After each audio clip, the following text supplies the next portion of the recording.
আসসালামু আলাইকুম রহমতুল্লাহ।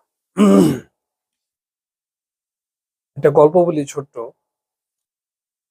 গল্পটা হচ্ছে এক দুধ বিক্রেতা।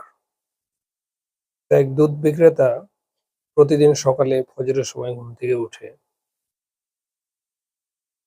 উঠে দুধ দোয়ার জন্য যাই।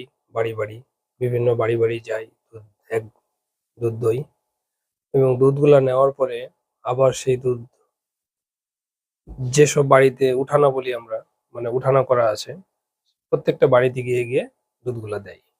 তো একদিন তার এক কাস্টমারের বাচ্চা অসুস্থ হয়ে যায় দুধ খাওয়ার পরে। মেডিকেলে নিয়ে যাই। মেডিকেলে নিয়ে যাওয়ার পরে ধরা পড়ে যে দুধের সমস্যা ছিল। দুধে হয়তো কোনো পয়জন ছিল অথবা দুধ নষ্ট ছিল। দুধের পাতিলে হয়তো কোনো প্রবলেম ছিল। তো পরের দিন যখন ওই দুধওয়ালা আসে, তখন ওই ব্যক্তি তাকে ধরে এবং তাকে বলে যে, খুব গরম হয়ে রাগারাগি করে, যে আপনি কি দুধ দিয়েছেন মিয়া, হ্যাঁ? যে আমার বাচ্চা অসুস্থ, আমার বাচ্চা মেডিকেলে আপনি।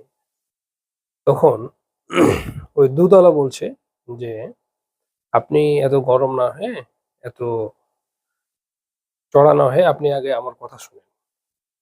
আপনি আগে আমার কষ্টের কথা শুনেন, যে আমি কি কষ্টে দুধটা কালেকশন করি, জোগাড় করি এবং আপনাদেরকে বাড়ি বাড়ি গিয়ে ১ পোয়া ১/২ কেজি দুধগুলা আমি দিয়ে থাকি।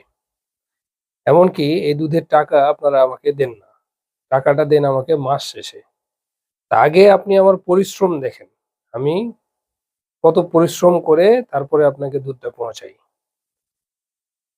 তো যেই লোকের বাচ্চা অসুস্থ হয়েছে, সেই লোক মানে রেগে ফায়ার। মিয়া আমার বাচ্চা অসুস্থ, আমার বাচ্চা মরে যাচ্ছে আর আপনি আপনার মানে পরিশ্রম নিয়ে আসছেন যে কিভাবে দুধ করে এসে আপনার ভাড় মে গেই তোমারি মেহনত, এটা বলে না? তো এরকম যে আপনার কষ্ট জাহান্নামে যাক কষ্ট, হ্যাঁ? আমার বাচ্চা বাঁচে না, আপনার কষ্ট দিয়ে আমি কি করব? আপনার এত বিবরণ শোনার আমার সময় নেই। তো গল্পটা এইজন্য বললাম যে একটা মানুষের অনেক ভালো কাজ থাকে। অনেক ভালো কাজ থাকতে পারে।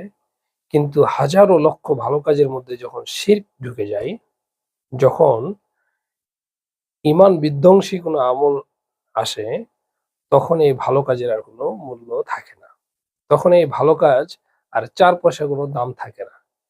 এই ভালো কাজের আর কোনো মূল্য তখন আর ওজন করা হবে না আল্লাহর কাছে।